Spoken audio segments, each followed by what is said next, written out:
Okay, funziona a casa? Is it working at home? Yes, it is.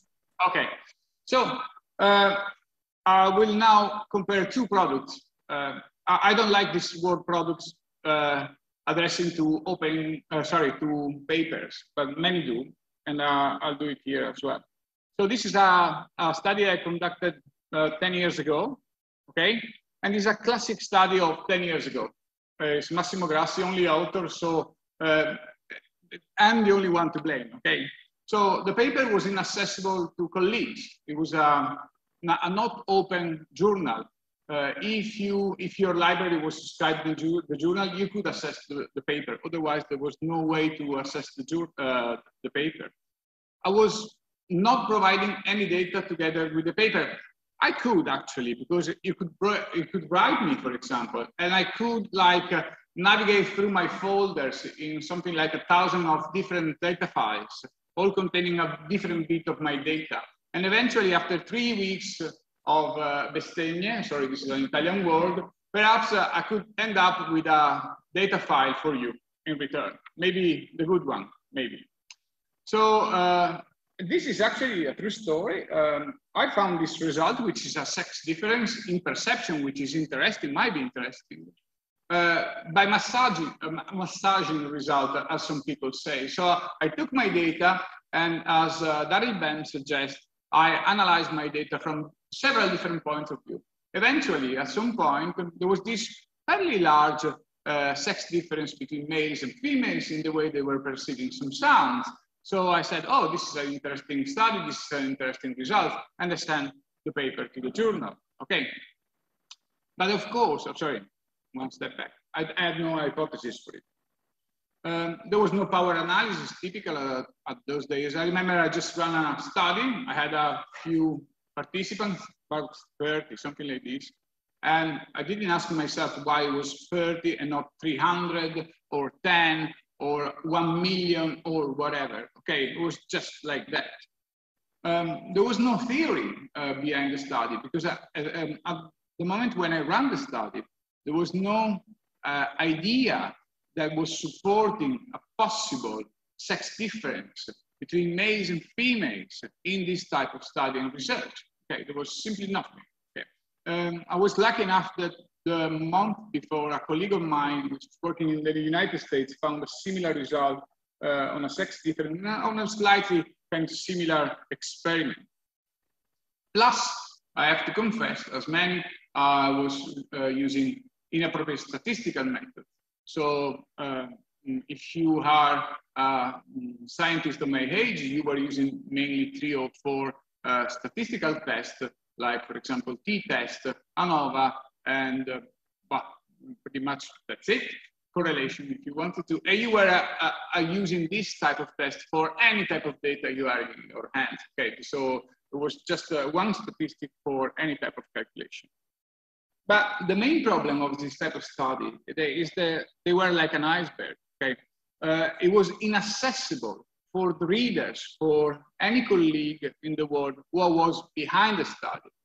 The paper included just few data, included really nothing, included, for example, no a detailed description of the method, no a detailed description of the statistical steps that I was using, for example, to analyze my data, and so on and so forth.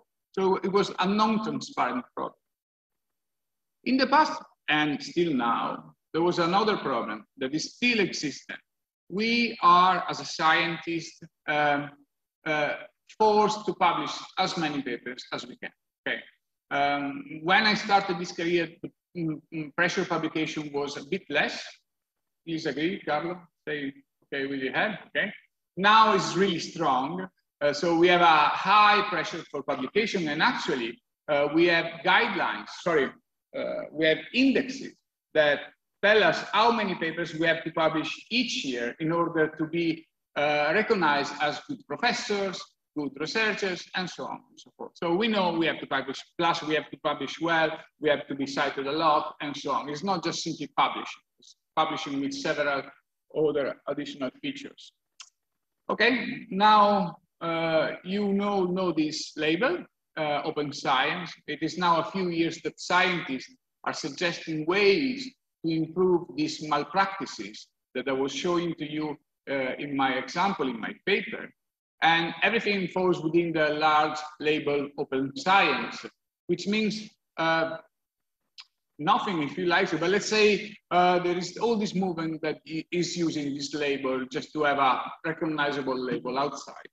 And now let's take a paper of, well, a few months ago and compare it with my study of 10 years ago. So let's take a contemporary scientific product and compare it with the one of 10 years ago. So for example, this is a paper that is accessible to anybody. Anybody can open the paper and read the paper. It's an open access publication. This is new. 10 years ago, PLOS ONE was just launched, okay? Data are available. So if you click on the paper here and there, at some point you find the data, but not only the elaborated data, but all the data, even the raw data. So you can rerun exactly the same steps, the same statistical analysis the authors did. They also provide the digital materials, so you can do it at home, as they say in television. So you can take the same materials and replicate exactly the same experiment. It was impossible, for example, for my experiment, although my experiment was fairly simple, actually. The hypothesis in this case was clearly stated before collecting the data, because this is a registered report, a type of publication that 10 years ago was simply not existing. Okay? But definitely, authors here had a clear hypothesis in their mind. There is a power analysis. Actually, I didn't look at the number of participants, but here the number of participants is 21,000. There are appropriate statistics. There is a theory behind the study. This is a multi-lab study, something that was not existing 10 years ago. It's multicultural, something that we do not do because we hypothesize that all cultures are identical, especially those that live in Europe and in Northern America. Okay. This is again a registered report, so it's a new type of publication, open peer review, so you can go and even check what the reviewers said about the paper. So empirical sciences are changing. So, and this is the type of paper we all aim to work in and to publish together with other colleagues. It's like, I mean, eventually also the environment seems to change, but at a lower pace. This is not us, this is Netherlands, for example, that is now dropping impact factor to evaluate CVs of our colleague in Holland. Okay. And last slide of my talk. I hope I didn't talk for too many minutes. It is with this in mind that a few months ago, together with Carlo Minussi, Cristina Zagmeister, they're both here in the room, Davide Crepaldi, which is not here, and Vittorio Iacovella, am I missing? No, everybody, okay. We decided to launch the Italian Reproducibility Network in line with other similar networks in Europe. The idea behind this network is to start to do science well again. So this work together and restart from scratches, because we believe that we are at a turning point in science, let's say a kind of Kuhnian crisis, if you want to. So we have to shift our scientific paradigm and move forward and do something different. And for this reason, we launched this network. There is the website. Sorry, I didn't write here the website. Actually, this is old version of the study. Perhaps I've got a new one in my laptop. But the web page, the address is fairly easy. It's itrn.org. Correct, Carlo. Okay. So itrn.org is the site that we launched. We are now also launching the first initiative. There was an idea by Cristina Zagmeister. So we are launching a course of talks by colleagues, many ones like Brian Nosek. There is Samira, I don't remember the surname. Okay. There is Chris Chambers and other colleagues as well. There is also Ernesto Carafoli, for those who know him, is a very famous Italian biologist. And this is our first initiative, and we would like to give a series of interesting talks on this type of contemporary science, and we would like to stimulate really the debate within the Italian community of empirical sciences. And that's it.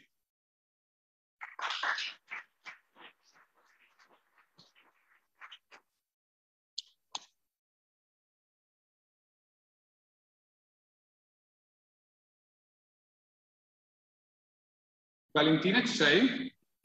Ci sono, eccomi qui. Condividi tu lo schermo, condivido io? Aspetta che devo farti, ti faccio co-host. Ok.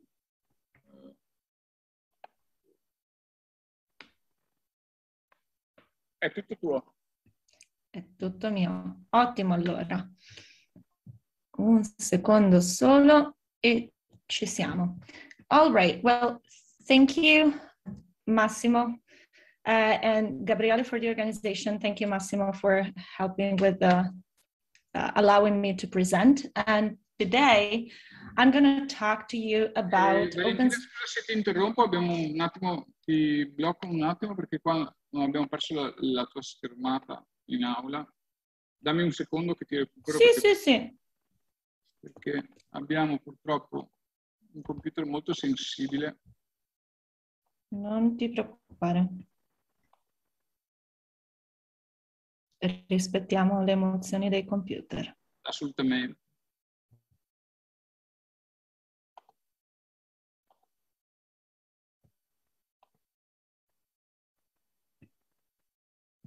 Ricondivido? Aspetta, sono quasi. Ci sei. Great.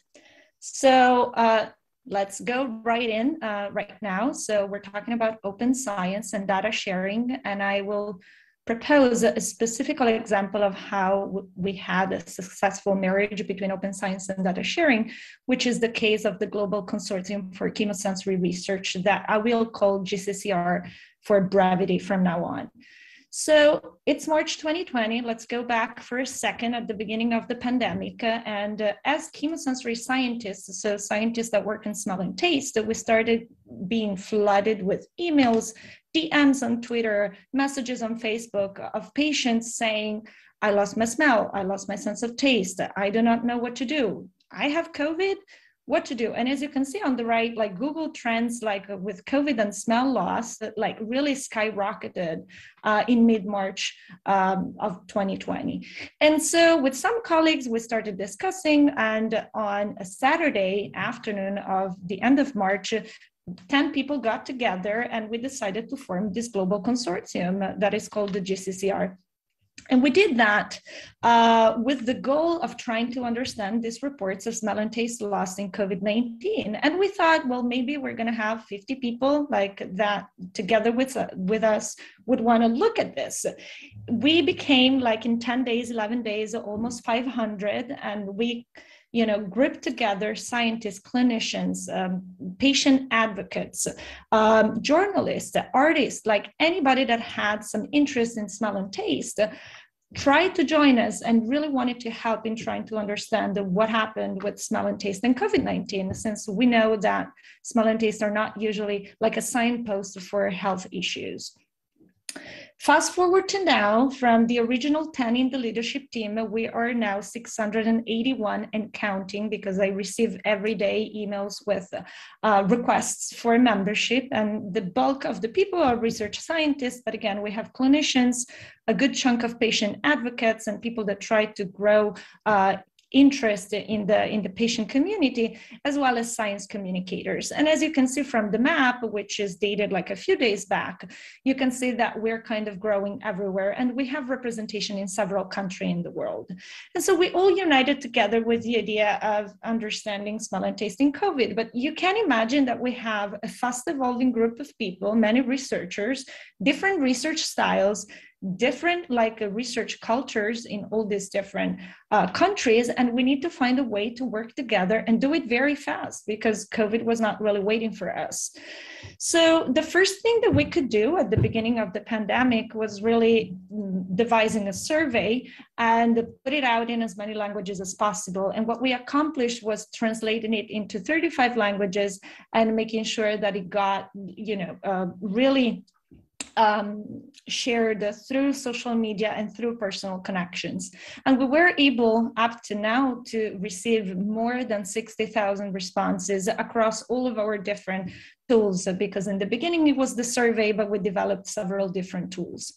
How did we do that? Well, first of all, we had world experts knowing where the smell and taste science was going. And we really wanted to collect big data in a heavy cross-cultural manner. So we found ways that allowed for that to happen, and I will show them in a second. We decided to do that under the shield of open science. So we wanted this data to be available to everybody, to the people that could join our effort and really spread the message to help as many patients as possible throughout the world. And then we wanted to disseminate the results of our research in a way that could be easily understood by everybody, and also allow other researchers that didn't think as the chemosensory scientists to think about this problem to have the data available for them to answer their own questions. So we put together a very inclusive and collaborative research endeavor, and with the goal of really contrasting the privacy of research that as Massimo very well showcased, is what has been characterized in the way of doing research for the past decades. So we had to come up with a workflow, and the GCCR had to quickly develop one that, and try and test it out. So what we did was allow for a shared capillary communication. So we had the messages with hundreds of people every single day. We needed to automate procedures and to track the provenance of each data point.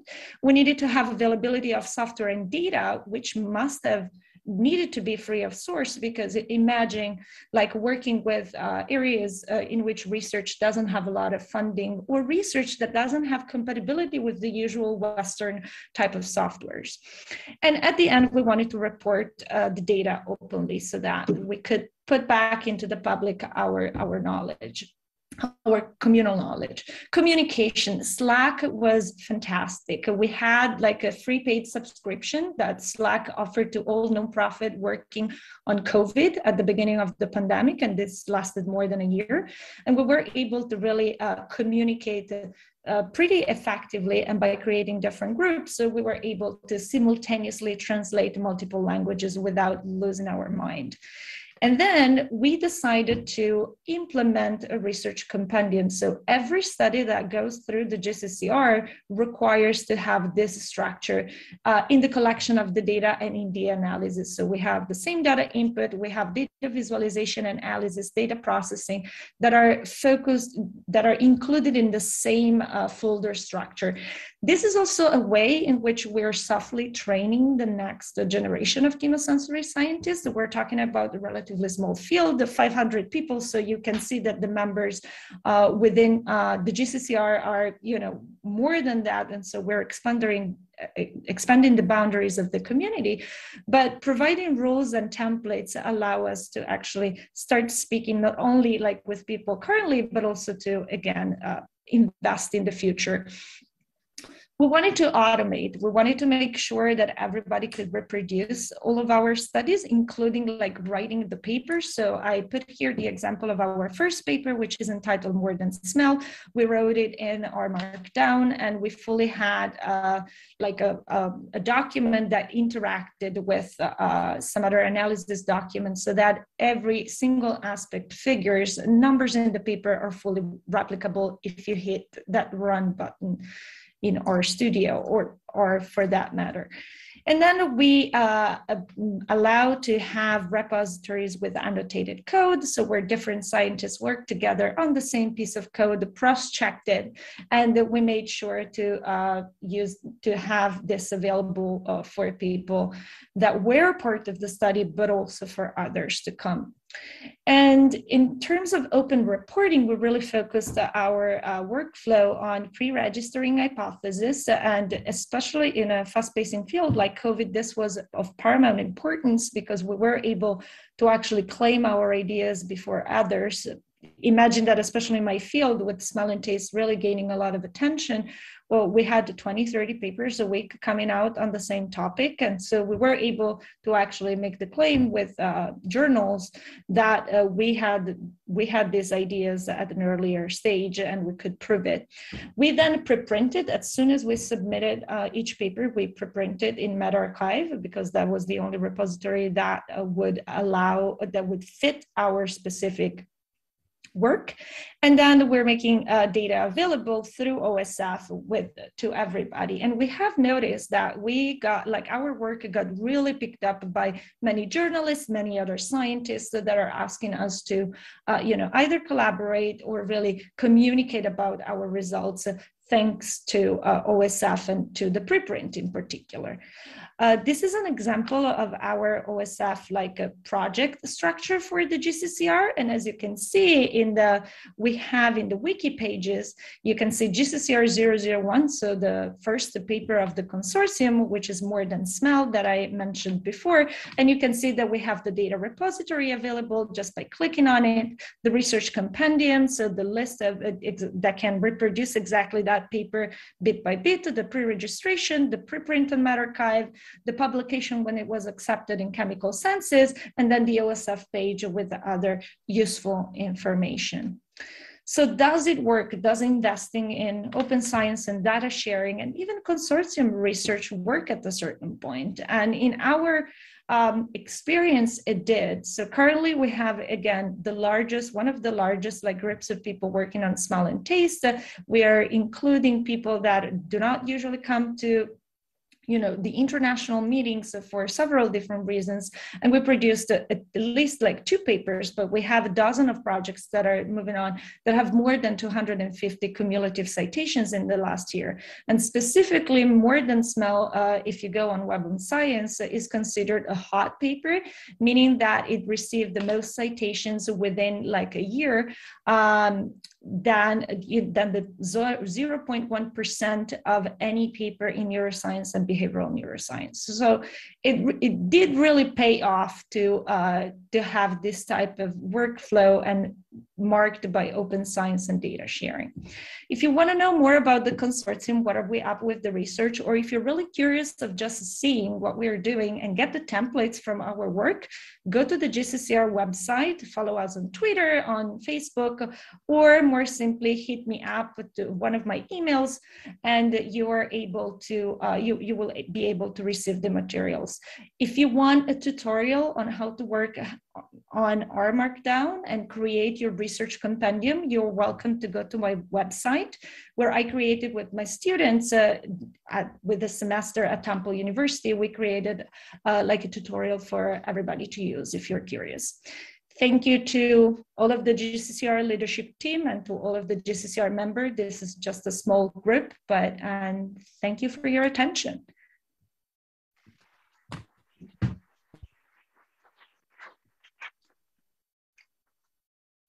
I see your hands clapping, Massimo. That makes me happy.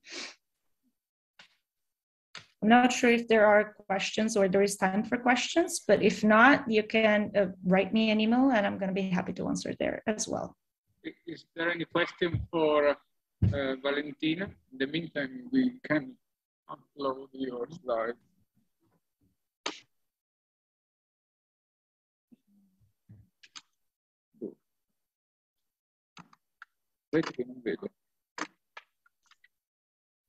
So there are no questions for Valentina. Well, hi Valentina. Sorry, I've just rolled up my hand on Zoom. Sorry. Hi Valentina. Just a simple question. I mean, just a curiosity, because this is a very difficult multi-lab. These are very difficult multi-lab studies because there are a lot of people working on that. How people can join in these projects, and is there a selection of people? Are there, I don't know, requirements, inclusion criteria? Okay. So that's a very good question. And that was one of the things that we needed to sort out. So as you may have seen from the slides, like the list of authors for these first two papers is extremely long, and we wanted to be inclusive. And really people there worked a lot to find participants, to translate, and to conceptualize the research. Now we're doing a lot of studies that are based off this like big data that we have collected, and in that we need to be way more selective.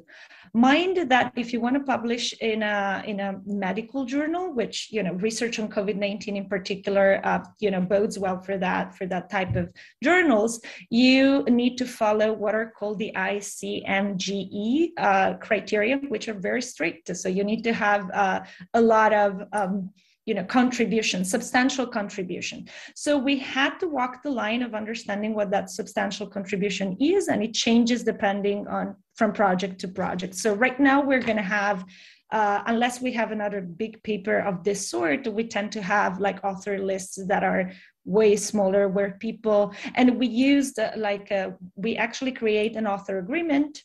We send it out where people can say, like, did I collect funding for this paper? Did I read the literature? Did I write? Did I perform analysis? Did I conceptualize the design? And, you know, did I provide administrative support, data, you know, data wrangling, data analysis, data storage. So we tried to really capture all of the aspects of the paper, and based on like very complex heat maps, some authors make the cut of what we decide that are the criteria for that paper, and some others don't. But if you ever want to have the crazy idea of do something like this yourself, I'm happy to share like what we have learned, because some things were surprising to say the least, but very rewarding experience nevertheless. Thank you very much. Thank you.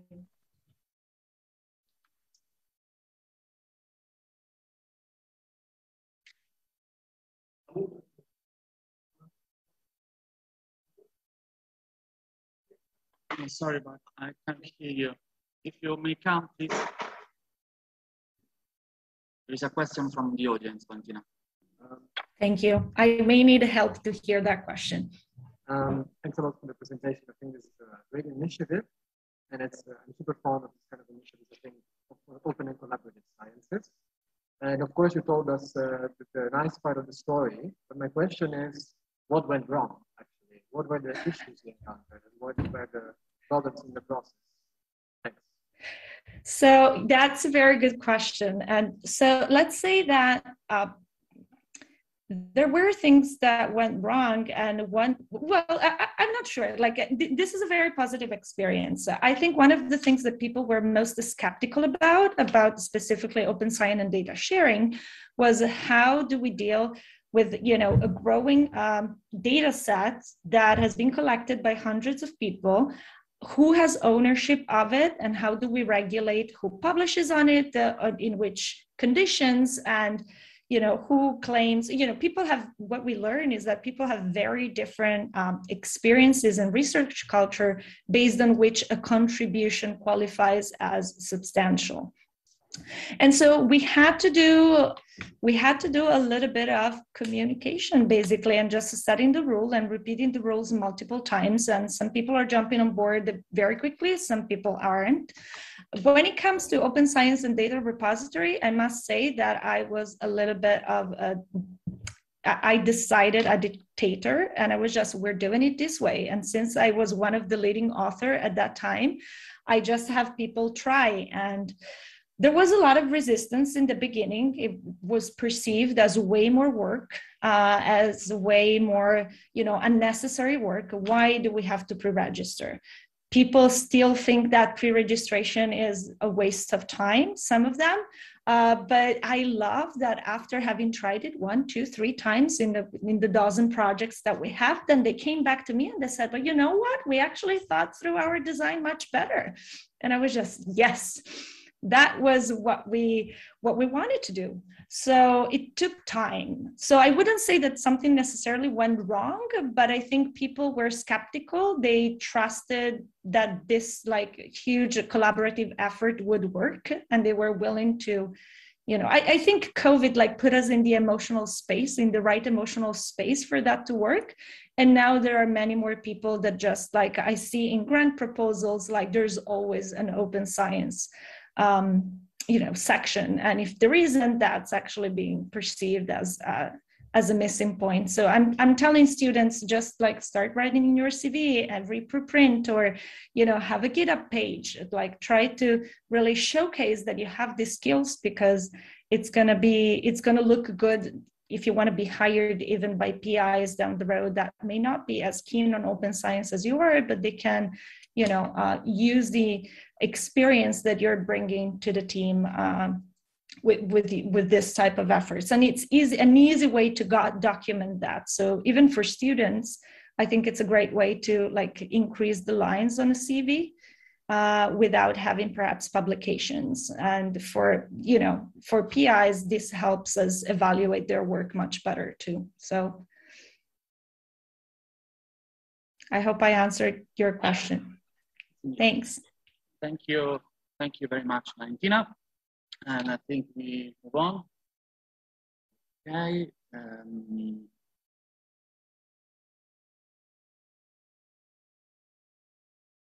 È qui che viene la cartella, Massimo.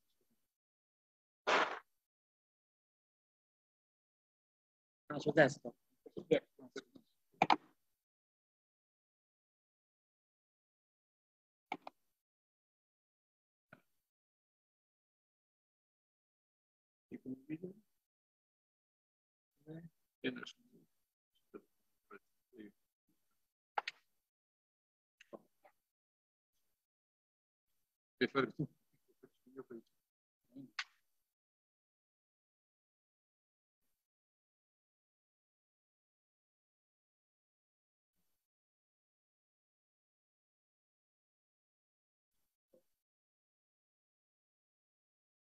Okay.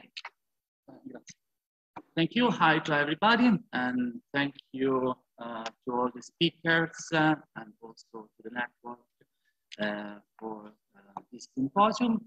Today, I will just briefly describe you about my experience and the experience of my research group with the registered report. As was told by Massimo, Valentina, open science have two main pillars that are transparency and accessibility that improve two fundamentals of science, reproducibility and replicability. Therefore, the possibility to obtain the same results given the same data with similar tests or different tests, or converge and reach the same conclusion with different experimental paradigms. However, there are some aspects that may impact replicability and reproducibility. The first one is the publication bias that is related with the journal, the journal dominium. And that is the tendency to accept only or mainly studies showing positive and not null effects. And this bias, this distortion, induce researcher to behave in a maladaptive way, let's say, because they tend to stress the data and also go far from the initial hypothesis in order to find some publishable results. And this is also, it happens also during the early career of researcher. So open science try to improve good practices, and we saw that sharing materials, opening the access are the two ways to meet the standard, the high standard of open science. And the other one is the pre-registration of the study. Pre-registration, usually we are used to develop an idea, collect the data, analyze the data, and then submit our manuscript. In this case, introduction, research question, hypothesis, material methods, and analysis plan are written and publicly declared before data collection. And you may submit such pre-registered report on specific website. And this improves in some way the interaction between peers, because you may receive suggestions, improvements, but it's also important because you provide a strict line between your hypothesis and your analysis plan. There is, however, a sort of upgrade of the pre-registration concept. Different journals recently developed a form of empirical article in which the methods and proposed analysis are pre-registered, but also all the manuscript, this introduction, material methods, and data plan analysis are reviewed in 2 different stages. This is called registered report. So this is a movement from the focus, from the exclusive focus on results and on the effect toward to the methodology and to the analysis, to the statistics.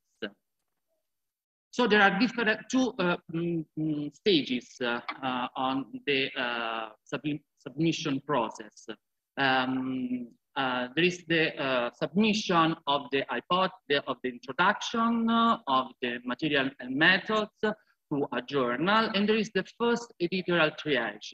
If the manuscript in some way meets the criteria of the registered report, therefore the scientific validity of the research question or the soundness, rigorousness of the methodology, following the editorial triage, there is the invitation to the reviewers that provide their review. And if at the end of this process, everything is go in the right way, there is the in principle acceptance, meaning that the publication is guaranteed even if results do not match the hypothesis or are null.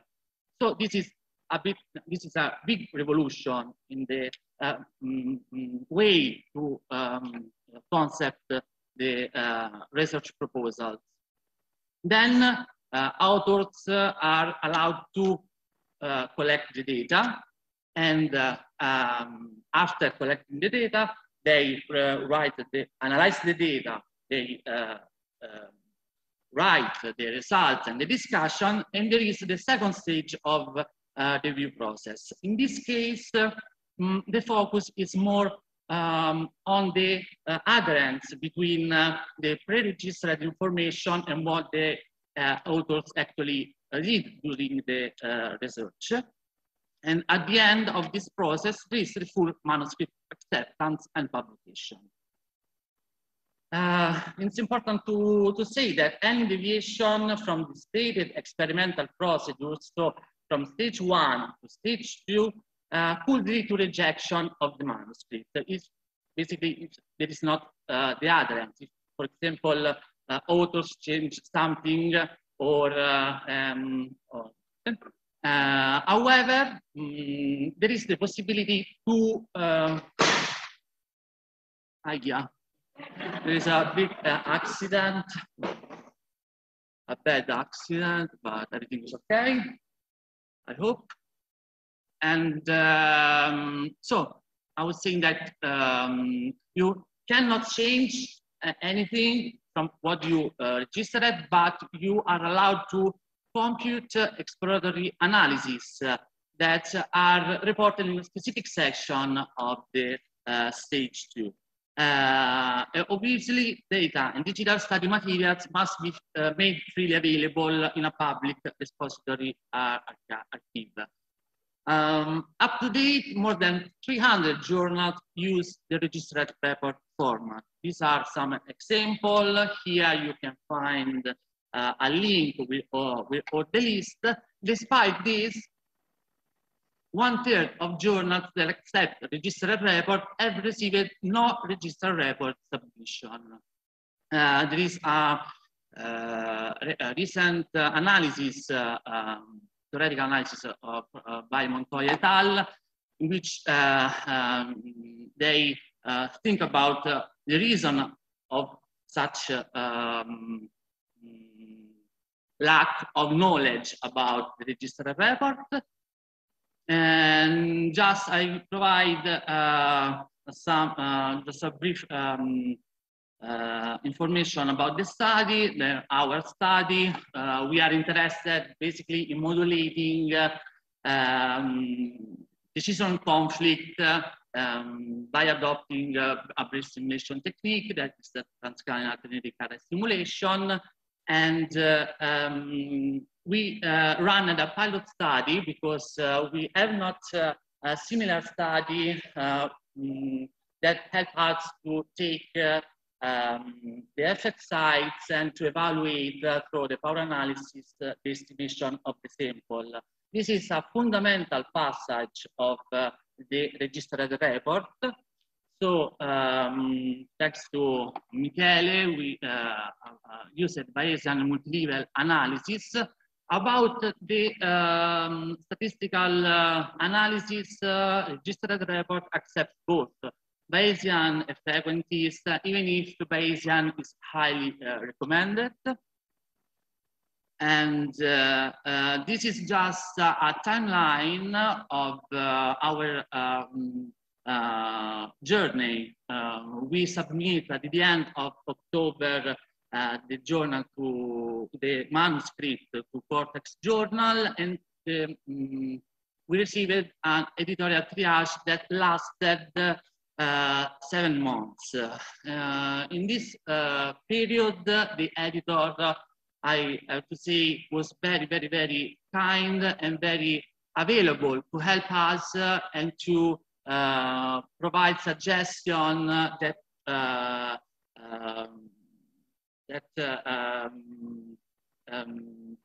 allowed us to go close to the open science and the registered report criteria.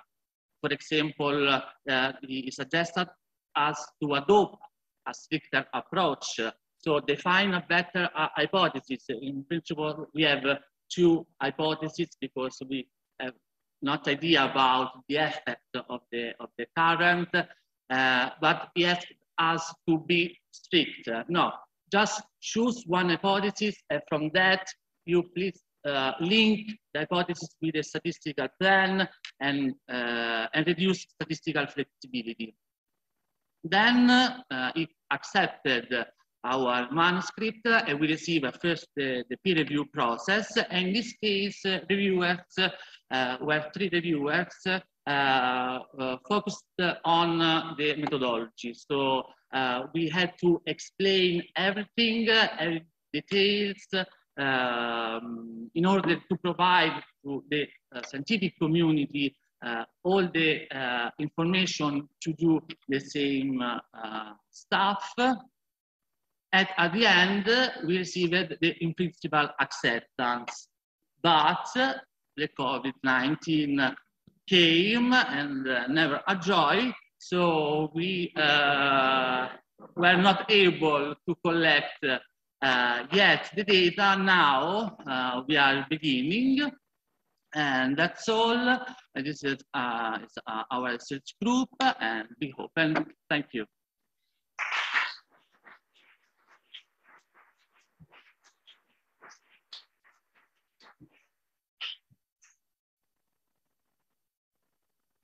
Okay, if there are no questions, we move on to Michele Scandola. Please make me co-host. I need to be co-host to be. Thank you. Un attimo, Michele, che c'è sparita la schermata. C'era questo Okay. che aveva questo computer murale. È sparito anche il mouse? No, ce l'ho.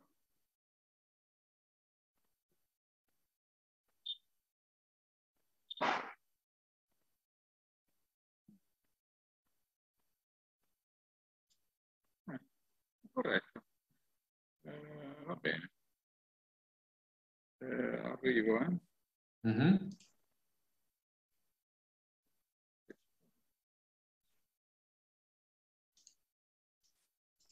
Vai, è tutto tuo. No? Ok, grazie mille. Ah, però ancora noi non vediamo, aspetta un secondo. Ok. Perché non capisco perché.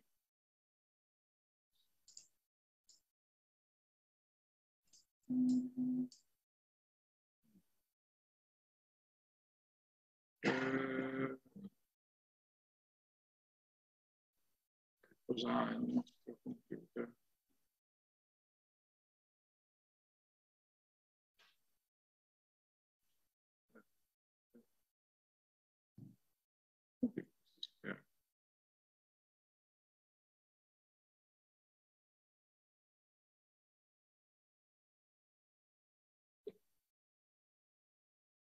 Andato.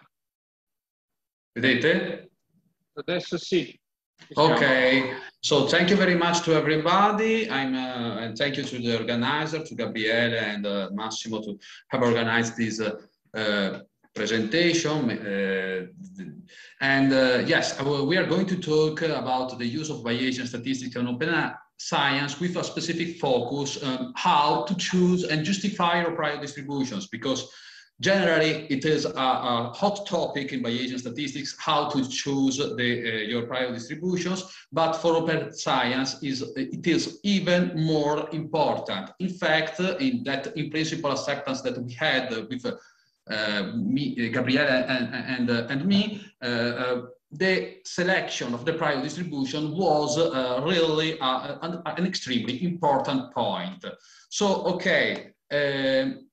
Let's talk about what is Bayesian statistics. Actually, it's not the purpose of this presentation. It's not among the purposes of this presentation. So let's say that Bayesian statistics has some advantages in in comparison with the frequentist statistics. It has the possibility to add prior information by means of the prior distributions. It has a better accuracy with small samples and noisy data. In fact, some single cases or small groups analysis have been developed. There also is the possibility to test directly the null hypothesis. And there also is the possibility to take into account the uncertainty in the parameter estimation of your data. So it has several advantages.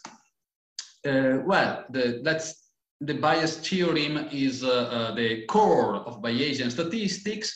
You know that there is the prior distribution that actually is how we think that our data should be distributed, okay? It is the representation basically of our hypothesis. We can have more than one prior distribution if we want to compare more models. One prior distribution for each hypothesis. Or we can have just one prior distribution and compare that by means of savage decay bias factors to see if there is an effect of some parameters or not. Then there is the likelihood distribution that basically is the data distributions given as true our hypothesis. And finally, we have let's say the product of the Bayesian statistics, that is the posterior distributions. That is the distribution of our hypothesis of our given as true our data. So how here we see the influence of our data on our hypothesis. There are different methods of inference in Bayesian statistics. We can use intervals, okay, like similar to confidence intervals to be short, or bias factors that are the ratio basically, and it's like a ratio of how much we should change our idea, our hypothesis, our prior distribution, okay? How much we should change our beliefs towards our hypothesis, okay? And then there are also predictive methods like the Watanabe-Kaike information criteria, the leave one out criteria, and so on. Okay, but let's focus on the prior distribution. So the first step that we should think about is to use if we want to use an informative or non-informative prior distribution. If we want to use intervals, generally it's better to use non-informative priors. So basically priors with mean 0, okay, generally, if it's a linear model, and a big standard deviation, okay? So at the end, we will have the intervals that are mainly shaped by our data and not so shaped by our prior distributions, okay? Even if our prior distribution can be beneficial, avoiding to our estimates to be too biased by extreme values. Then, however, we can use informative priors if we want to, for example, to use bias factors. And how we can find the information about our informative priors. We can find that from previous scientific literature or from pilot data, as we did in our in principle acceptance, or can be also theoretical driven. Okay, for example, one seminar article of Zoltan in 2019 shows that if in the previous literature or our pilot data, in the key comparison for our research, the mean difference between two groups, we can use that and divide that by 2 to use as standard deviation of our prior distribution if it's Gaussianly distributed, or by 7 if it's instead a Cauchy distribution. These are two very typical distributions for our regression parameters.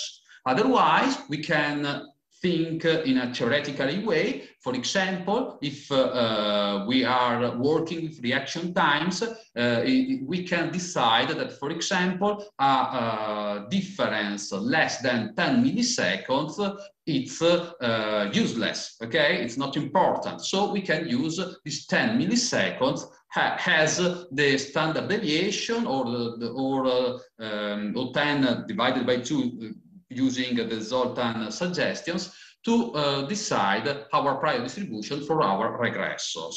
What we need to share for open science? For sure, the motivation the motivation about this prior representation. Okay, we need to represent our prior distribution. One very important step is the data simulation from the prior distribution.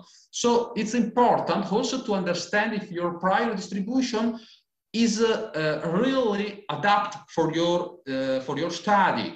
So you can see by simulating your data from the prior distribution if the data simulated is covering all the data that you can have from your experiment. Okay, so for example, if we're going to analyze reaction times, it's useless that the data simulated from our prior distribution can also simulate values less than 0, okay?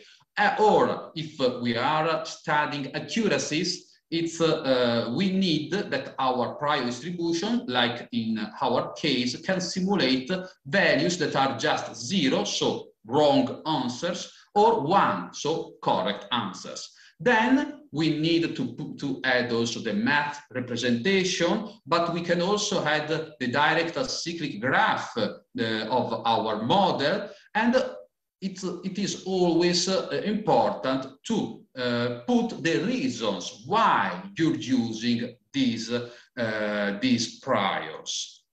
It is clearly important to share your code of your Bayesian models. Generally, we have 2 main languages that are JAX or STEN, and you should put the comments stating what is your prior, which is your hyperprior, why you put these values and where is the likelihood. Then you should share, as also Valentina showed us before, the code to run the model and also the data. And then I suggest also to put just a Word document where you put all the code with all the rows and then commenting each row in a literal way, explaining in common language, let's say scientific common language, adding also the math representation, because your readers can be code inclined, math inclined, or neither of them inclined. So they just need to read what you wrote, what you did, even if they can't actually understand line by line your code. Okay, so it's important also for scientists that are not used, not to Bayesian, not to code, not to math. Okay. Finally, you should always, but this is not just for open science, these are general recommendations for Bayesian statistics, to add your model diagnostics. It's important to add always the Gell-Mann-Rubin diagnostic, that is basically a value that shows if your multiple chains of your Bayesian statistics are converging towards the same number, or if there are problems. Then the number of independent iterations, that this is extremely important if you're using intervals, because it shows how many of the Bayesian, of the Monte Carlo Markov chain iterations are independent, and there is not autocorrelation among the various iterations. Then the posterior predictive checking, because maybe we have a beautiful model, but it is not related with our actual data. So it is important to see if our model is able to replicate in more or less the data, the original data. So this is usually a posterior predictive checking. You see here the original data, and these are the simulations. Then it is also important to use the Pareto key diagnostic that shows if there are iterations in the Bayesian chains that are very influencing, okay? And so you might need to change something in your model. And then there is also the necessity to use a sensitivity analysis. Basically, it means that you change your prior distribution and redoing all the steps of an analysis with different priors, just to see if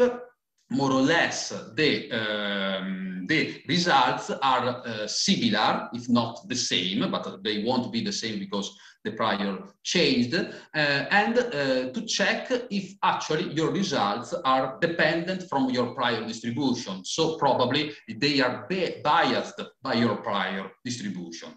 Okay, so sorry for to being too long with this presentation, and let me know if there are questions. Here we have the references. I stop to share my screen now. Okay. Thank you, Michele. I don't know whether there are questions, although I will keep the questions for another time, because it's now, we have just half an hour left and we have still 3 speakers. So please, Julia. Can I put the question in the chat, and then Michele maybe can answer there? So we're going to be fast. You can meet in a virtual space.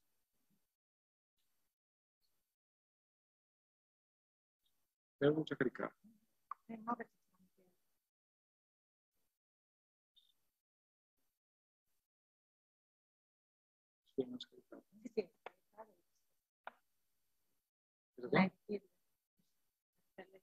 Ah, sì, le ragioni.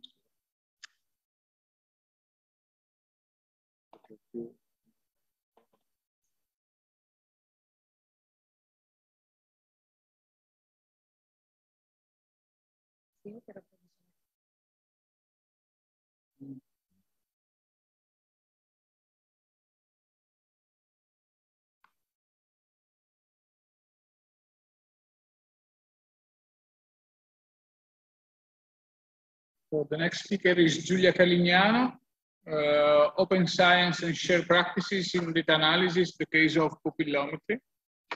Yeah, thank you to invite me to this talk. I'm very glad to be here, and I'm going to present you the results of a collaboration between me, a psychologist, and two statisticians that are Paolo Girardi and Gianmarco.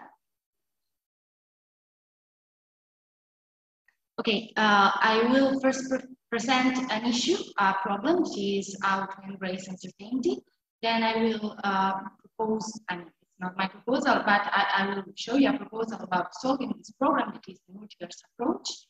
And I try to show you how to apply this multiverse approach to the case of pupillometry. So far are the kind of data I'm really into. And then I will share with you some open tools and resources that may be useful for you to apply and to have a multiverse approach. So the issue is that as psychologists and as neuroscientists, it seems that we prefer comfortable lives. One of these could be the fact that we believe that data are collected or observed. However, we should deal with an uncomfortable uncertainty. That is, data are more often constructed by researchers. That is, we face, as researchers, we face a lot of degrees of freedom when we build a data set, when we collect data. And this usually ends up with a garden of broken paths, as Gelman defined it. That is, we end up with a multiverse of data, a multiverse of possible data sets, and multiverse of modeling, possible modeling. What is a multiverse approach? Well, a multiverse approach is a philosophy of statistical reporting the outcomes of many different statistical analyses that will show you how robust your findings are. So a multiverse analysis will display the robustness of a finding across different options of all steps in data processing. Stigin et al. In a very nice paper, they try to apply, they apply very well, basically, this multiverse of statistical resource, and by using published data on a study on religiosity, by just changing a simple choice in the data processing, they show that p-value dramatically changed.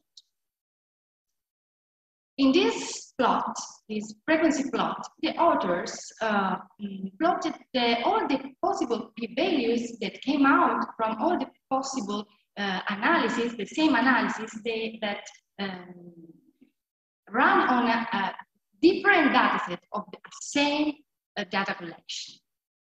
As you can see here, only the 6% of this distribution of p-values reached significance, so it was below 0.05. So, do you think that these 6% show a robust effect, or instead is driven by this small sample of data choices? Well, as I said before, I'm really into pupillometry, and I will try to show you the best I can how a multiverse approach can be applied to pupillometry analysis, and in particular, how we can have multiverse of data set by, for example, changing the data measurement, the criteria for filtering, and so on, and also how we can end up with a multiverse of models by, for example, selecting different family distribution or the structure of our modeling that is random and fixed effects. All these steps, all these arbitrary choices that we make every time can dramatically change the parameter estimation and then the conclusion of a study. So let's see the case of pupillometry. In which sense we think that we can end up by running a study, how we can end up with a multiverse of data set in pupillometry, in the case of pupillometry. First of all, we have to prepare raw data. That is, we have to define the class of each variable and valid and which data points we will include in our data sets. And it's not, I mean, there are many degrees of arbitrariness in this step. Then we, in the case of pupillometry, we have to exclude or include some values. For example, as the American Academy of Ophthalmology suggests, we should exclude some implicit values, from a psychophysiological point of view. Again, another step that we face is the definition of the area of interest. So not all the data points may interest us because, for example, we want to analyze pupil dilation when a subject is looking at a specific area. And also, another very important step is the baseline correction. There is no one way to run this baseline correction. We can have a subtractive, a ratio, or some authors suggest do not correct data with a baseline correction. So all these choices will give us different data sets. But it's not just that. After we select our preferred data set and we run all out and we do all our choices, we should face the analysis, the modeling of our data. And that's, again, we are in front of a multiverse model. For example, let's see this example. I plot the black dots are pupil data points that, as you can see, are not linearly distributed. And in this case, I decided to run a linear regression. Well, the linear regression here ends up with these results, this effect that show a flat, as you can see, this kind of statistical effect, estimated effect. What if I change and my analysis, and instead I run an additive regression?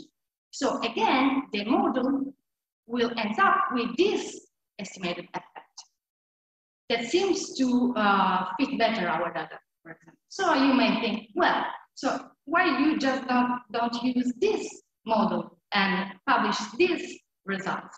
Well, as you can see, the fact to move from across multiple analyses was actually very informative. And so to make the long story short, to build a reliable scientific approach, we should, pre-register our analysis, but not a single one, because there is not a single good solution a priori. Instead, multiverse of data sets and multiple statistical approaches to the same data set give back more robust and reliable results as a reward. Importantly, this multiverse choice should not be abandoned to supplementary materials.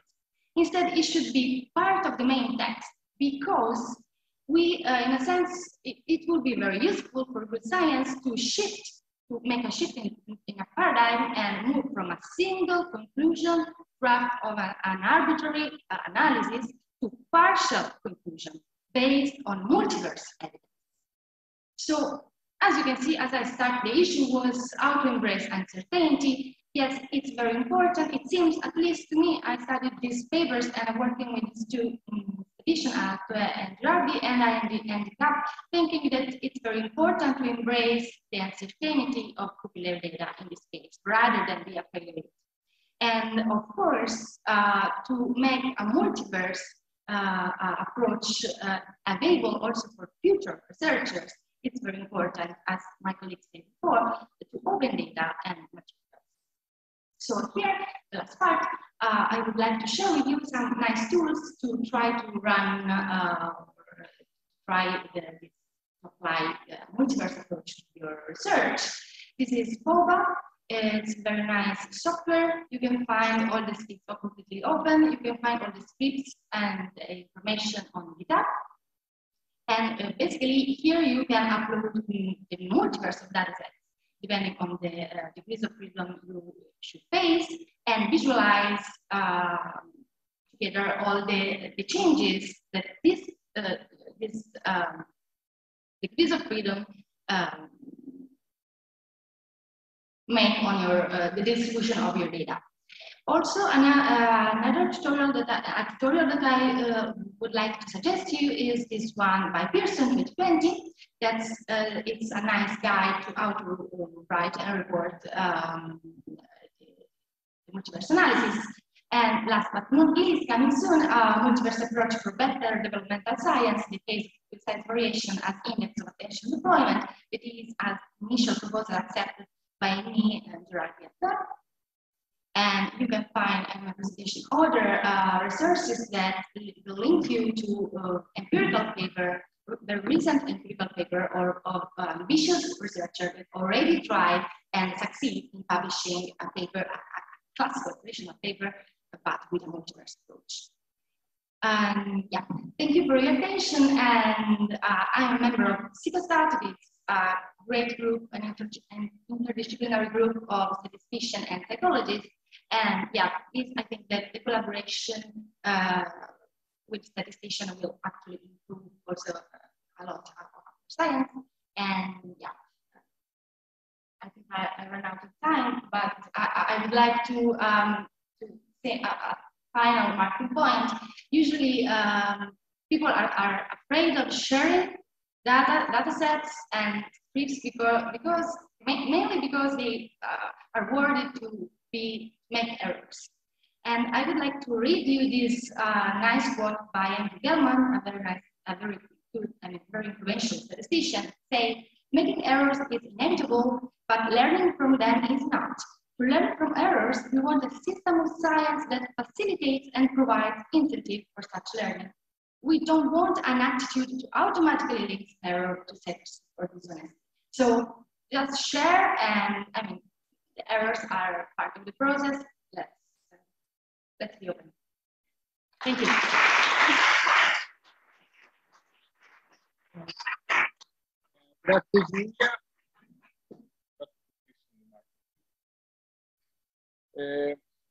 We have the second last talk by Marco Tullio Litta, measurement matters, addressing the importance of measurement in olfactory research. It seems like in open science we do mainly olfaction, but actually we do many other things. But it's nice to have two words on olfaction, by the way. Okay.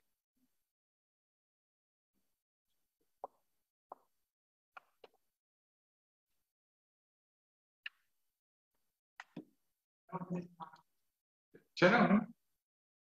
C'erano delle domande. Sorry, I interrupt because we're just running late, but there is one quick question, please. Go.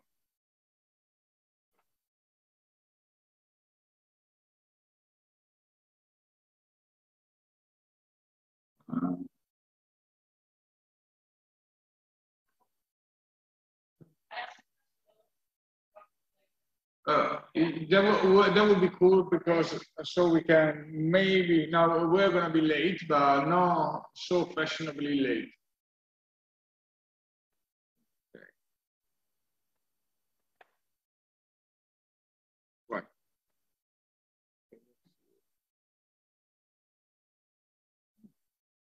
Okay. Right.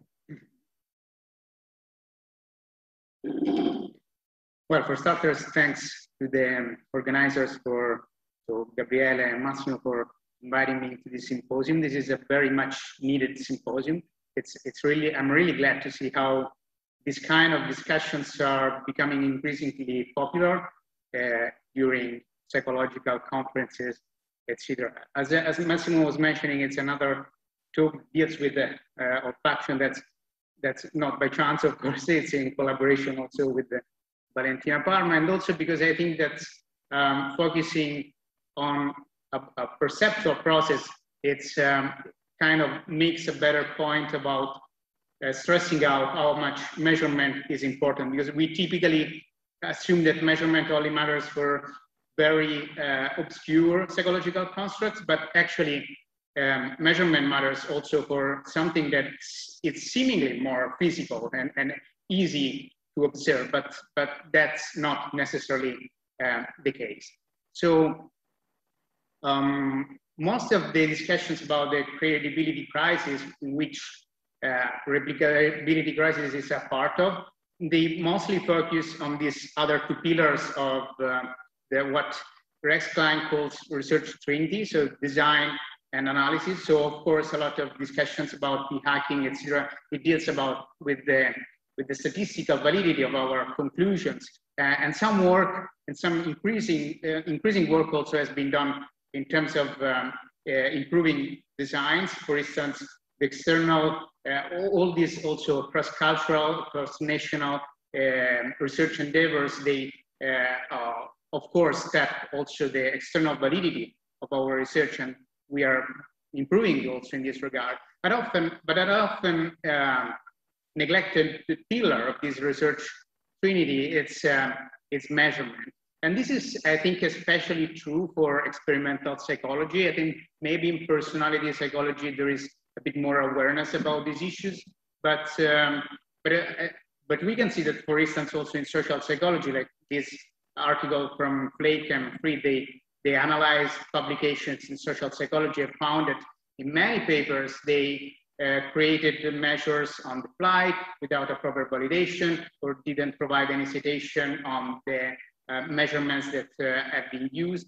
And it's interesting to see how also in the field of psychometrics there is a debate about p-hacking, which is kind of the validity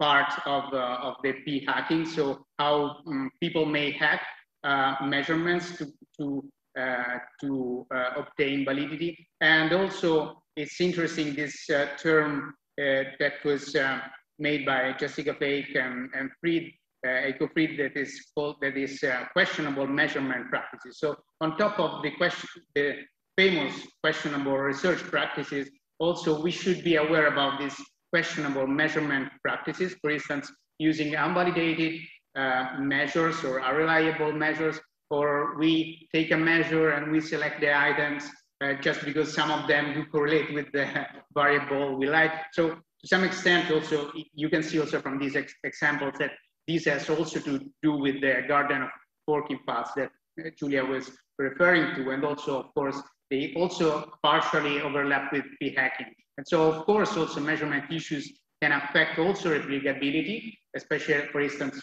low measurements that are low in reliability also undermine the power of a study. And also, of course, this decrease of freedom in picking up the items that we like the most, also that they can inflate the type 1 error, for instance, but not, there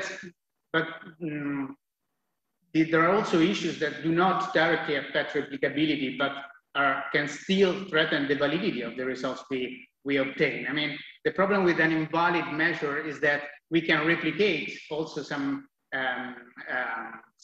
results, but nevertheless, we are replicating invalid results because maybe that measurement doesn't really measure what we were willing to measure, and that's a big deal, of course, in drawing inferences. So we wanted to trying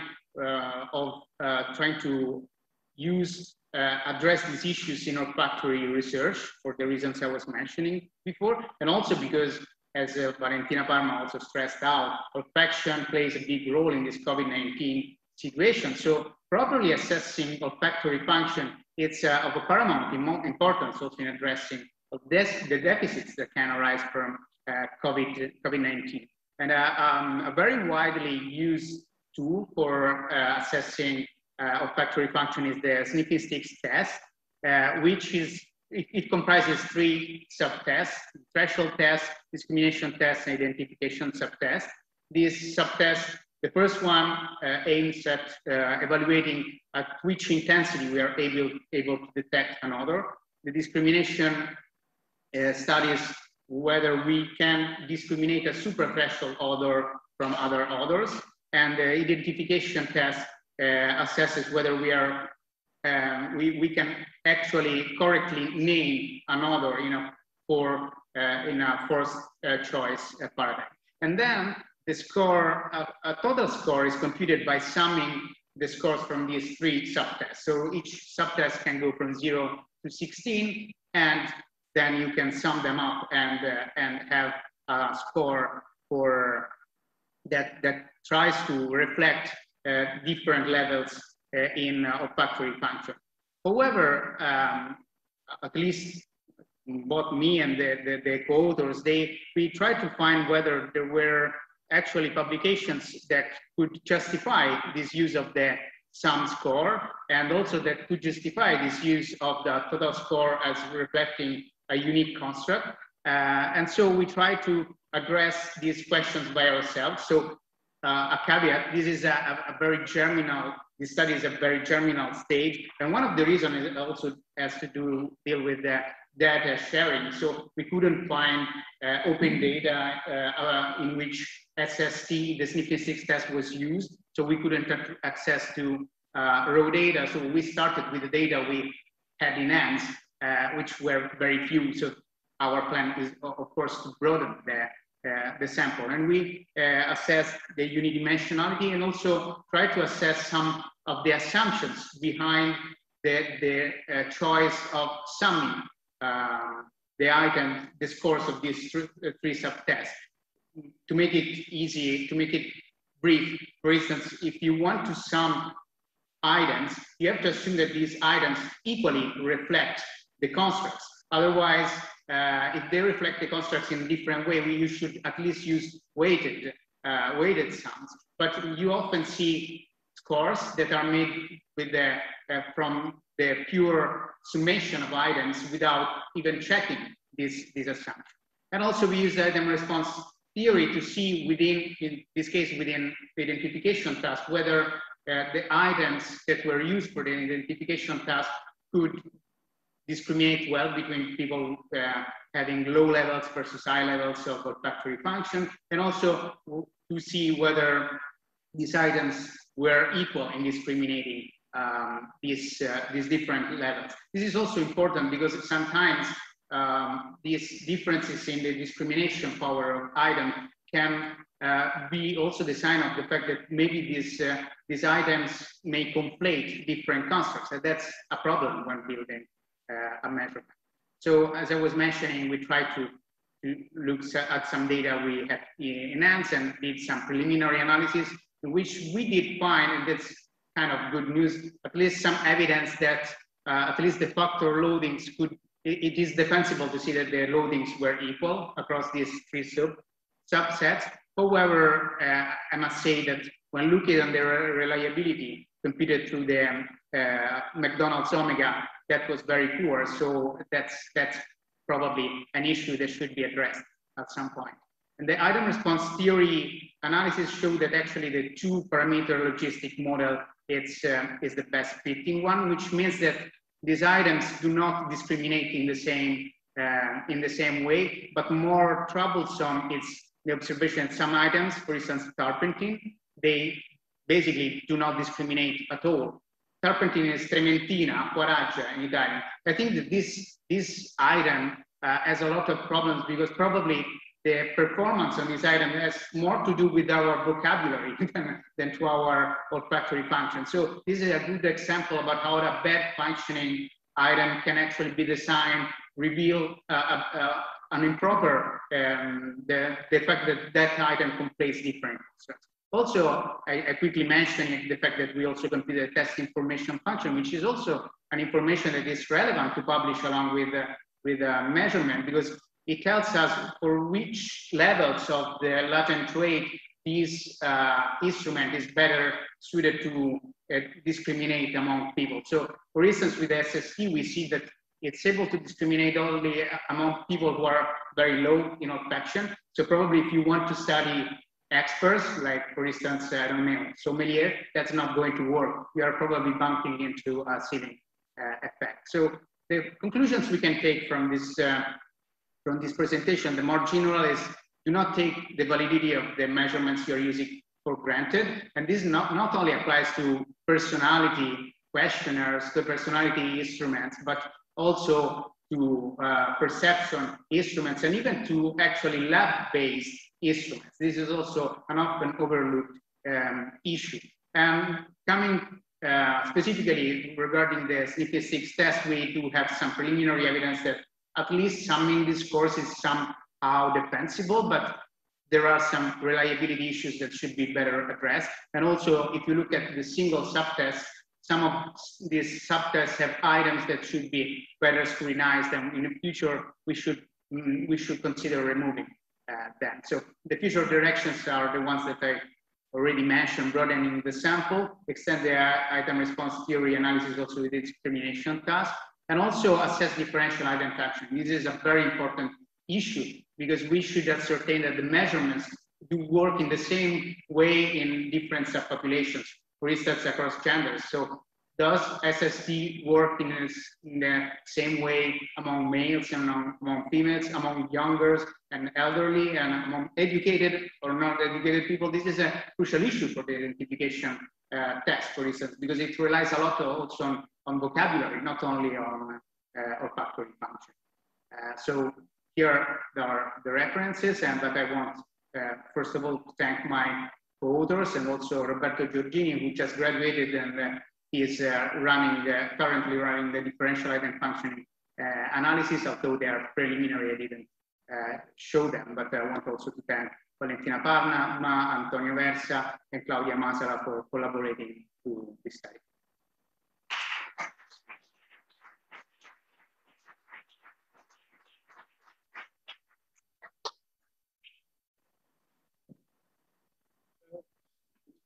There is maybe time for a 1 second question. 1 minute question.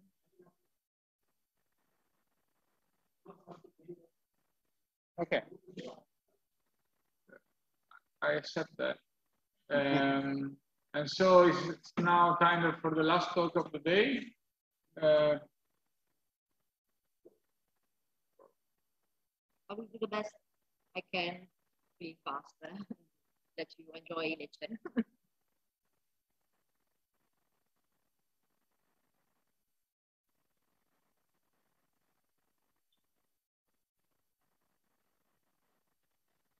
The last talk for today is by Michele Vezzoli, sharing data sharing practices in psychological research. I'm noticing now that there is a lowercase, but however, welcome everybody. I'm really glad to be here and to talk to you about data sharing. In a nutshell, that data sharing means okay. Sorry. No. Yes. Oh, okay, perfect. In a nutshell, data sharing means making the primary data and any supporting material that permit other researchers to interpret, verify, or just reproduce your research available and reusable by the other researchers. The scientific community has come up with some good practices that could help researchers to sharing their data as accurately as possible. The first one is basically to have consent from our participants, study participants, for sharing de-identified data. This is practically means to disclose the information that the data will be made publicly available to the scientific community in the consent form that are provided to our participants at the beginning of the study. The second recommendation is to obviously to de-identify sensitive data so that it will be impossible to other researchers to trace back to the participant's identity. So basically it means to remove information about addresses, email addresses, name, birthdates, and so on. And third, probably the most important one that has been suggested from the open science movement is to organize your data to comply with the FAIR principle, which is FAIR principle is a set of guidelines that enables other researchers to reuse data from both machine and also by humans, so other researchers. FAIR is an acronym that stands for findable, so the data that you make public should be easy to find. And this practically means that your data should be attached, for example, an identifier, a URL, where you deposit your data. The data should be accessible. So other researchers need to know how the data can be accessed. This means, for example, to let other researchers know if they need authorization to use the data or to access the data, or which type of authentication they need to access them. The third principle is that the data should be interoperable, and this means that the data the data that you make public needs to interoperate with the application and the workflows of other researchers. And this practically means that the data, for example, the data set, primary, raw, clean, whatever they are, should be made public in a free format that not only licensed software can open, or for example, to use a programming language, open source programming language to conduct your analysis. And the fourth principle is that the data should be reusable. And this means that the data and the metadata associated to your research should be well described with a variety of information and the well description of attributes of your research. And this means obviously that to describe well your data and also the methodologies that you use for collect your data. But also this means, for example, if there is a license on the data, if, for example, it was set up an embargo on the data, so when the data can be available to be openly assessed. And for example, if some data, the reuse of some data is restricted, and the reasons why it's not possible to analyze them. Fourth, good practice for sharing data, and probably the straightforward one, is to deposit your data in a research data repository. Nowadays, there exists a variety of data repositories that ranges from more specialized ones, so that are basically data research repositories that were built for a specific research domain or for specific type of data. For example, OpenNeuro, which is well known as OpenFMRI, and eBrains are more specialized for welcoming data, neuroscientific data. And also exists more general purpose research data repository, so that they basically accept all the vast variety of data domains, research domains, and also data types. And these are probably the most well-known, the Harvard Dataverse, Triad, Figshare, Zenodo, and the Open Science Web. So, okay, the question is, why we should share our data? Well, basically, sharing the data has many benefits. There are also many reasons for doing that. The first that raised into my mind is that, for example, many journals and leading journals in the psychological and neuroscientific domain require participants to share their data for obviously their research to be published. But also sharing data entails many benefits for both science point of view and also for individual researchers. From the science point of view, data sharing permits the verification of the results. So basically to correct if eventually errors and bias or mistakes eventually come up, permits analytical reproducibility, which is a very important point of the open science movement, to reuse the data directly instead of relying on the summary statistics that were computed from the data. And this in turn will permit to other researchers to test alternative analysis that address alternative hypotheses, and also allow for meta-analytical investigations that otherwise would be impossible if data is not shared. And another good reason for sharing the data is that sharing data establishes trust in two different ways.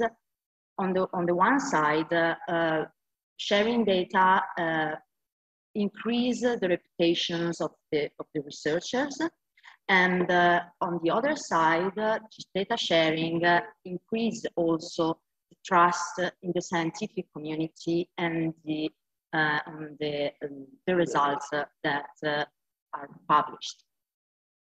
From the individuals, from the individual's point of view, data sharing is a good thing to do because, for example, editors and reviewers trust transparent research more transparent research more. So basically, if you share your data, you editors reviewer trust you more. Just and also sharing data increase citation frequency. It has been found that papers that have data associated with them, that are published with them, are cited more than papers that have not data associated with them. And then finally, that data sharing also is cost saving.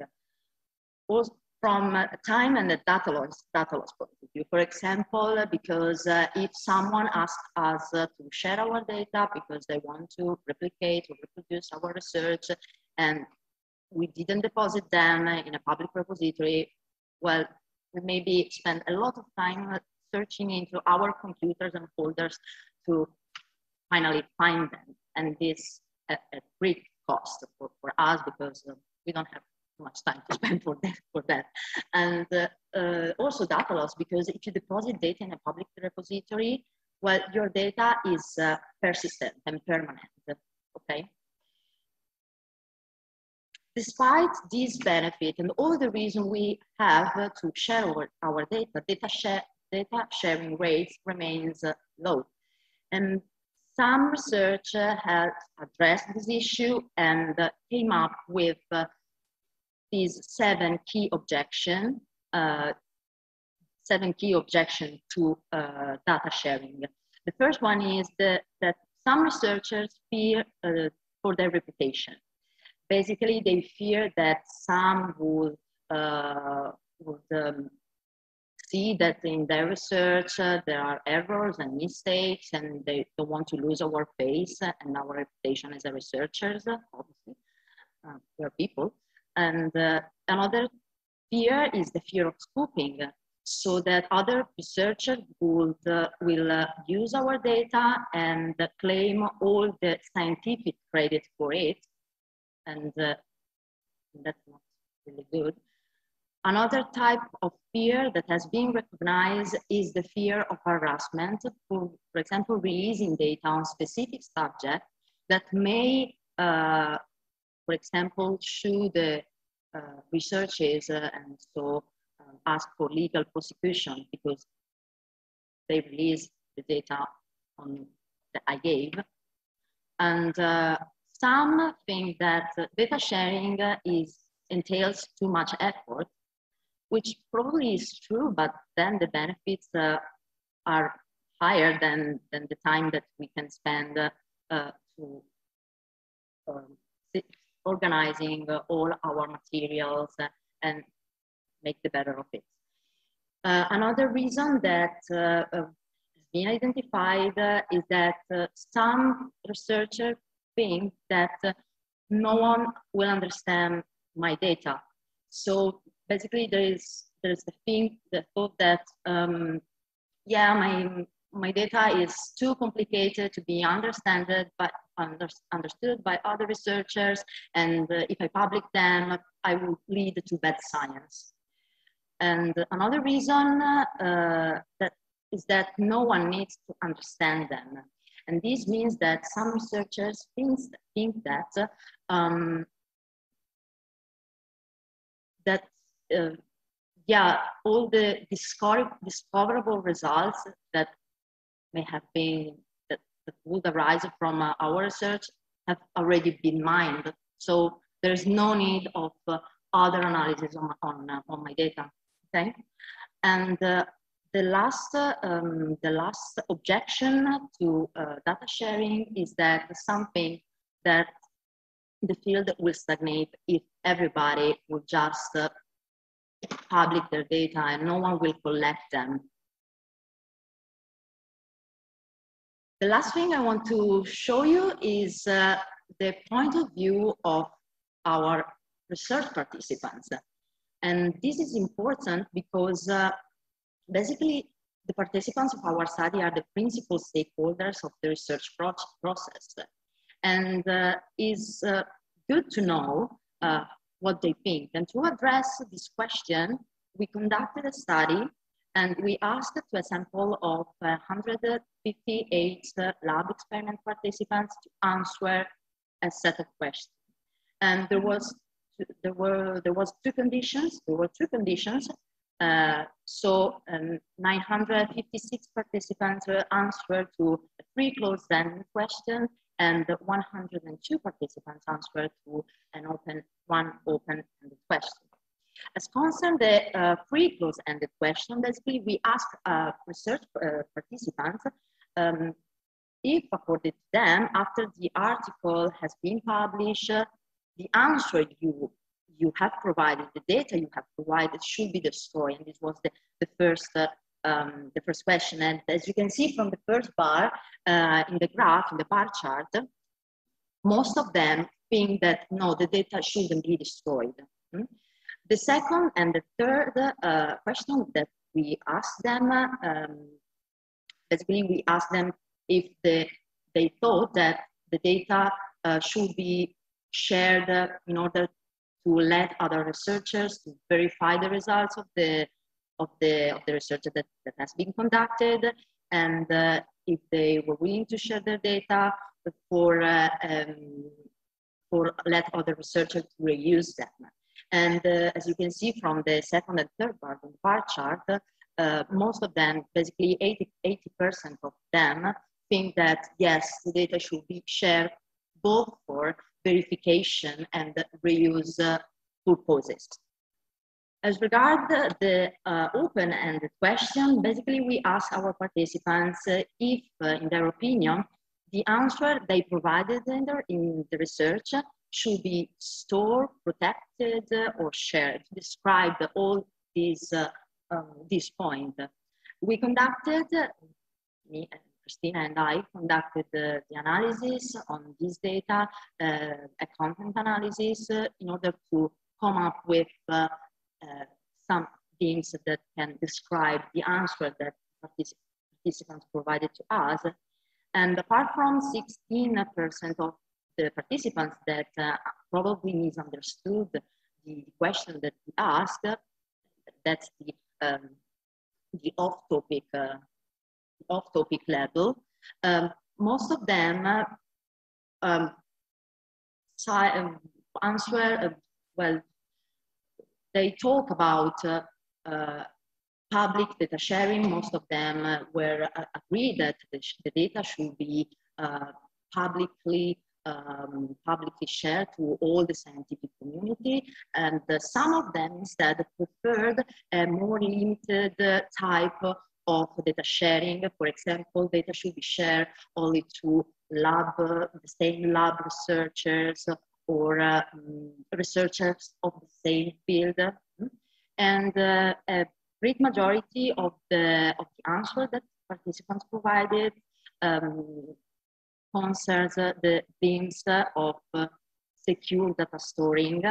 So basically, the participants talk about the concepts that the data should be accurately stored in a repository, and they also cited the them of privacy and to preserve the privacy of them.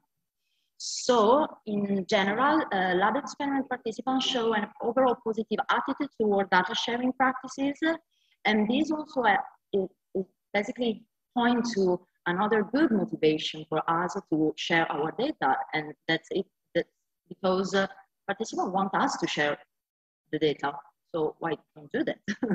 And also, from the analysis that we conducted, participants expressed some concerns which were mostly related to anonymity of the personal data and privacy.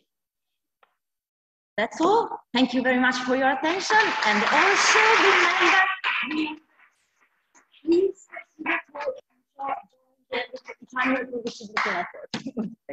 okay. So thank you, everybody. I think we are really Italianly late. There is time for one question, but before the question, I remind you that tomorrow night there is the social dinner and everybody has paid. The desk is still ready and waiting for your money. So if you pass by, please stop now. Actually, do stop now as soon as you leave the room and stop there and pay the social dinner for tomorrow. Prego.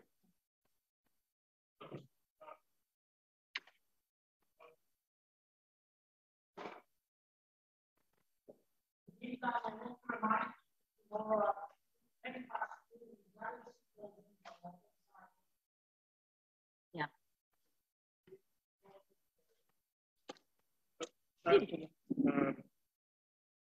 You somehow made the point that it has more pros than cons for researchers to share their data. I'm absolutely in favor of sharing data. I typically share mine, but it's, I can think of a couple of situations in which this did not benefit the researchers. For example, as a reviewer, once it happened to me that using shared data, I disproved the author's hypothesis. Or another time, for example. That's bad for researchers, but yeah, it's good for science. That's true. I totally agree. But if you want to convince researchers to share their data, that can be something that I think is not a good reason for. And another thing is that the famous, now the case of Areli, who was recently somehow forced to share his data, and he was busted for an old paper with the fake data, and essentially his career might be over. I don't know.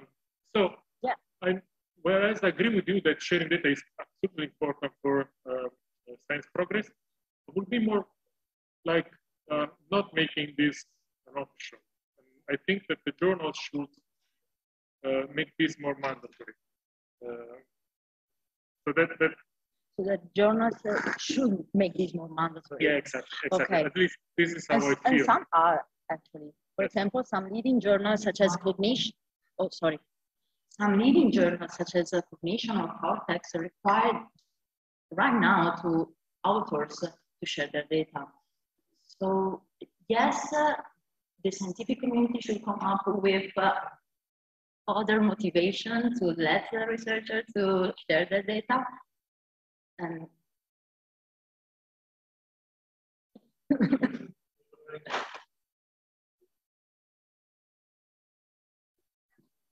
I don't sympathy.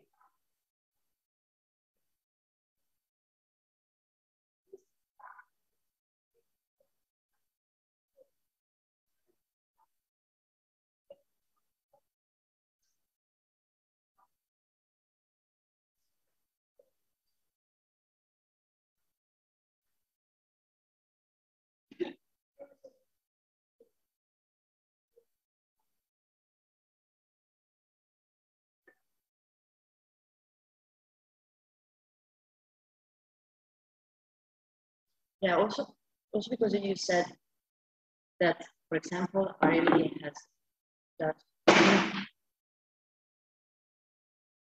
just been asked for faking his data. And obviously, if you fake your data, why you should continue your research career? I mean,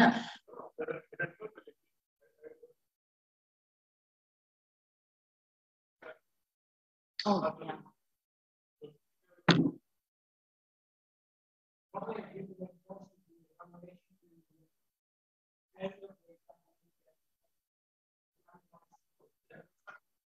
Yeah, for example, journals use this open science system of badges.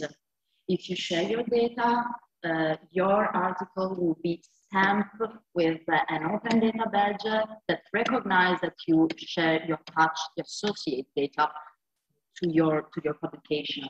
And that's, for example, I think there is only not many journals, but about journal, I would just want something that many journals, but you all know it, ask for data, but they actually do not check whether you submit data with the whether lost one first, for example. Just in new data every time, and nobody is checking whether you attach the data to the paper.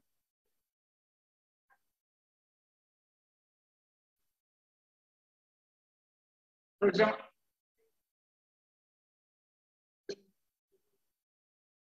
I think that you should force journals, editors, reviewers. Actually, I don't know why we are paying a lot for publication, and I think really journals should make an effort to check whether there are data attached together with the paper. In the case of PLOS, for example, you give them quite a lot of money. They don't provide you any copy editing, anything. They just give you some digital space and even and are not even so nice formatting of your paper. I think that they could check and spend, do a little effort, maybe pay a person and check whether there are data together with the paper.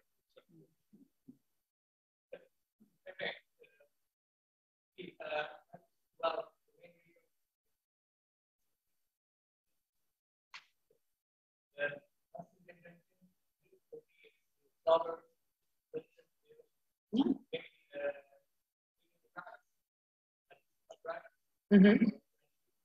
Yes.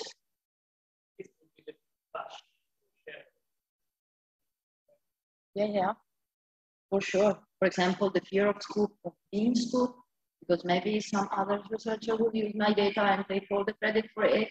Maybe the scientific community should come up with some, the elaboration of rights to just guarantee and protect the authors and researchers that collect data first. So